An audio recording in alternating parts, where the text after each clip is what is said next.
Welcome. Thank you. Good to have you here. Thank you. Good to be here. Thanks for it takes a special kind of person that can follow Mrs. Claus. I know, I'm nervous. No, I don't think I'm going to be as good. No.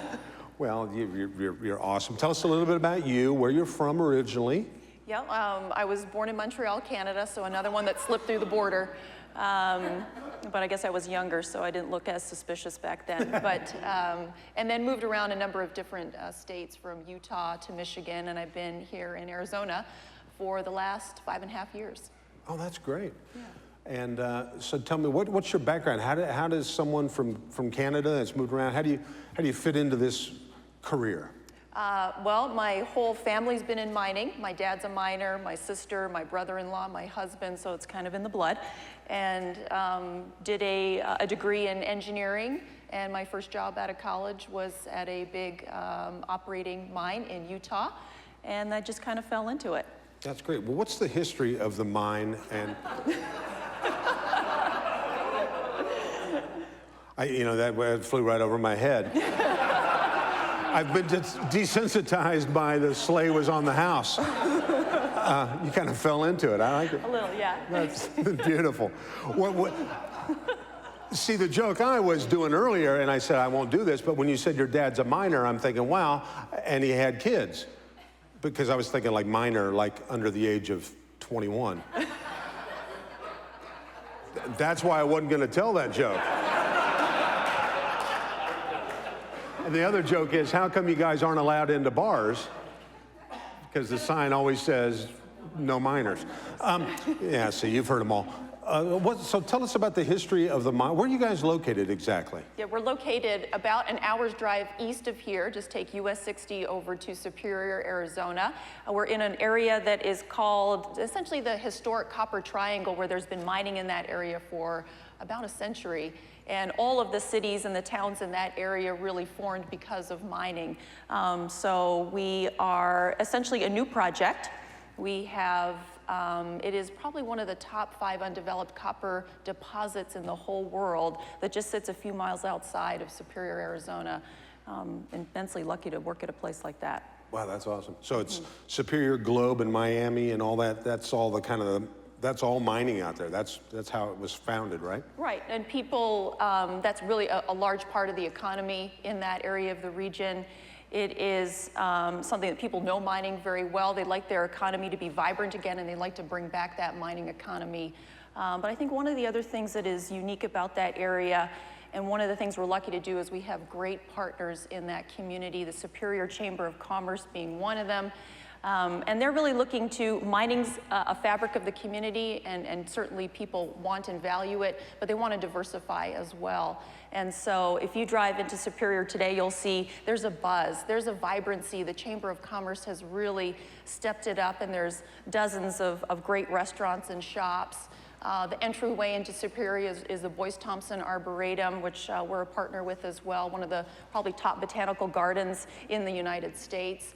And it's just a great area, and there's an immense amount of recreational tourism that's available there too. So we're partnering with lots of recreation and environmental groups and organizations to enhance really the whole economy in that region.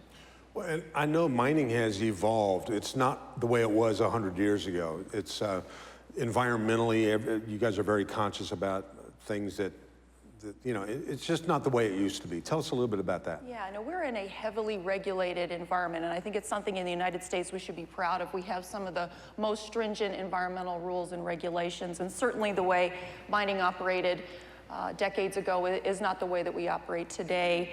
And I think one of the areas that we're really most proud of is some of the reclamation work that we have done on site using local Arizona-based contractors. Equipment that we use are some of the contractors based here in the East Valley, like Caterpillar. And so we've been using a lot of local contractors to do a lot of reclamation. We've spent about $30 million so far. We've got millions more to go, but it's something the community can be pretty proud of. One of the things as well that we do is we do tours.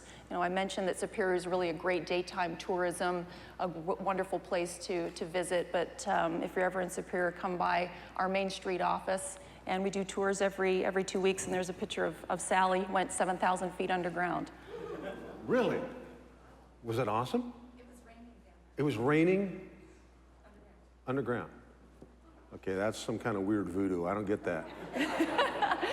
Was it because Sally was down there? Yes. Okay. Well, now it's making sense. Wow, so is that how deep the mine is? 7,000 feet? About 7,000 feet, yeah. So the that's deposit is 1.5 billion tons. The mine life is about 10 years of construction, 40 years of operation, many more years for closure and reclamation to return the area back to close to the way it was before we started. It's about a $60 billion economic boost to Arizona's economy, 3,700 jobs. It's essentially $1 billion a year for decades and decades. And I think that's one of the things that we're really proud of is that economic benefit goes to Arizona. These are American jobs. Locally, businesses and people, the employment is increasing, and I think those communities in the Copper Triangle want their community to be vibrant again. This is a way that we can help them do that and share the benefits and partner on a multitude of things related to the mine. I'm still having a hard time with 7,000 feet. Is that deep for a mine? Is that just kind of no big deal for you? No, well, it's one of eventually, I remember when I was a kid, I thought if you dig, you'll end up in China. Does that ever happen? We're close, okay. Not quite close enough. But no, it's not the deepest mine in the world, but it certainly is in North America the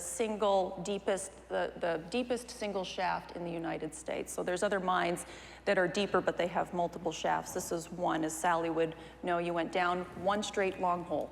How do you, elevator? Yep. Wow. Really? That's awesome. And when you were down there, you would have seen a lot of local faces. So a lot of people that work in the mine, live in the local area. They grew up there, their families are there, so it's a great place for them to work. We have a large number of employees really working on reclamation now from the San Carlos Apache tribe, from Globe, from Superior. So those local jobs really matter. The unemployment rate is relatively high. Well, I know copper is, that's kind of what this state is known for, and you kind of forget about that because of all the other things that Arizona offers, but it's a huge, as you mentioned, economic impact. What'd you say, $1 billion a year? Yeah, so if you can imagine, it's kind of like 2 Super Bowls every single year, but it's not an instantaneous economic benefit. It's spread out over the year.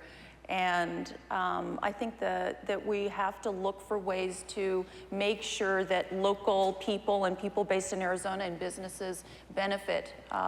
We work with businesses in Phoenix, in the East Valley. Obviously, we're a proud partner and supporter of the Mesa Chamber. We're lucky to be a partner there. And a lot of groups and organizations and businesses locally benefit. The other thing I think is the 3,700 jobs. We want those to be based in Arizona. People from Arizona get those jobs. The education, though, is we need to get kids more interested in STEM. And so we've been, and I just really, the credit goes to the communities team who are all born and raised locally, either in San Carlos or Globe or Superior. And we're investing heavily in STEM education in those schools across the Copper Triangle region so that they take a career in science. They take one of our scholarships. They go to CVIT or EVIT or U of A or ASU, and they get a degree and the skills they need then to take one of the thousands of jobs that we will eventually have. That's great. Now, and STEM is science, technology, engineering, and math. And math, yeah. Yeah, and we do have, I'm pretty proud if we have one really great local example, if you don't mind if I share one, please. where a homegrown, a girl from Globe, Arizona, was in our internship program. We have 6-month internship program so people can understand the type of roles in the business that we're in. And she also was a recipient of the Resolution Copper Scholarship. She took a degree in the environmental field while she continued to work, and she's graduating now. We'll bring her on full time starting in January. So there's lots of stories like that, and we need to have more of them. So pretty proud of that. That's awesome. Now, what's the future of the mine? Here's a stupid question, but I'm full of them this morning. Do you eventually run out of copper? Do you just keep digging deeper? Is there a timetable for this, or is this just, are we going to be talking about the mine 100 years from now? Yeah, we've been investigating and collecting data for about 15 years, and we've invested already $1.2 billion in just collecting information to do studies. We are about to embark upon a very rigorous environmental review under what's called the National Environmental Policy Act. We have over 50 federal, county, state permits and approvals that we need to navigate. So it's going to take us a number of years to get through that process, but it is open, it is transparent, there's tribal consultation, there's multiple opportunities and avenues for public comment, so it's very inclusive and consultative. After that, then there's many years, close to a decade of construction. We're operating for at least 40 years unless we find more miners are always really good at continuing to extend the life of operations, and then there's decades beyond that, so we'll be here for a long time. Well, and I know technology improves. I mean, there's different ways to extract. You know, when I think about the oil industry, you know, fracking and stuff like that, it's totally different than the old school. So I'm sure you guys are always looking at new technology and ways to retrieve copper and other items. I'm sure safety is a huge concern. You know, every now and then it rarely happens in the United States, but you know, around the world you hear about a mining situation. I'm sure that the safety regulations are pretty intense. Definitely. I mean, we work underneath OSHA, we work underneath the Mine Healthy and MSHA as well. So we are, just like in the environmental area, we're highly regulated in a safety area as well. But this company, I think, is the first and foremost, most important thing that we can do is make sure that everybody goes home, comes to work and goes home safe and healthy. And this company puts a lot of effort into making sure we track, and we're always looking for ways to improve. One of the areas where you can really merge technology and safety in this project is we will have a deep mine. We won't have a lot of people underground all the time. So typically in a mine, you'd have people sitting in equipment operating front-end loaders and haul trucks. In this mine, we will advance the technology so those operators will be sitting on the surface in an air-conditioned control room, and they'll be using remote technology. So somebody sitting at the surface of the mine will be operating equipment 7,000 feet below the ground. And so if you relate that again back to kids, and they all play video games and technology, your kid that's a really good gamer could be one of our future operators. So it's really kind of cool. You guys need a cool app. I know. like Angry Birds and the Mine, yeah. Yes. Well, that's cool. What you mentioned that Sally was. Did you discontinue the tours after Sally did hers, or is that something you're going to continue to offer? We continue to offer every 2 weeks. It's on our website. So one of our individuals, he's from San Carlos Apache tribe. His name is Michael Beatom. He does a segment called On Site with Mike. If you could check out our website as well. But he does the tours. I don't know if he was with you. Not sure, but yes, every 2 weeks. What is the website? Website is www.resolutioncopper.com, and you can check us out on Facebook and Twitter, and we're always out in the community, and I would encourage anybody to come out and visit the Superior area, the Globe Miami area as well, and come visit us at Resolution Copper. Yeah, I was out there a couple of, I don't know, 3 weeks ago or something. I was going up out that way. It's really cool out there. They've really made a lot of road improvements. It's much easier to get to and from, and I know they're still working on that, but do you live in the valley or do you live out there? I live in Pinal County, so I live just east of here, and my kids go to in the Pinal County School District. But no, Superior really is a beautiful area. When you drive into the geology is spectacular, and the Chamber of Commerce is really putting in a lot of effort to really make it a great place to live again and make it a vibrant community, and we just couldn't be prouder to be a partner with them to help them really realize their vision and their dream. That's awesome. Well, we appreciate you being here. I'm guessing that when you drive in and out of the mine area, maybe your car might get dirty every now and then. So one of our great sponsors, Cobblestone Auto Spa, we do this every month for our special guest. Here's a $100 detail gift card. Oh, wonderful. You can get your car all detailed, and boy, there's Joey right there. He's the man. What do you got, Joey? You got more? Oh, perfect. Come on up, and let me get my card in there. No, this is awesome. Boy, I'll tell you what, if your car needs to be pampered, Go to Cobblestone. How many in the valley? 11. 11 all over the valley. And they do a great job. And while your car's getting done, you can have all kinds of cool stuff. They got great pizza. Sad that I know that. Yeah. Oh, let me relay that. Cobblestone, the 2 vans that were given away, Cobblestone detailed them and tricked them out and made them look brand new. And they're the best of that. So go ahead, Vicki, pull out another one. Another card. I did already. Okay, yeah. Read it off. That is Arling Wrestling. Arlen Wrestling. All right. Oh, and you brought something for the cookie jar. Holy moly. Well, now, are we going to give this all to the one guy, or am I going to give them away? We got more at the back if anybody needs car wash. You need a car wash, go see Joey.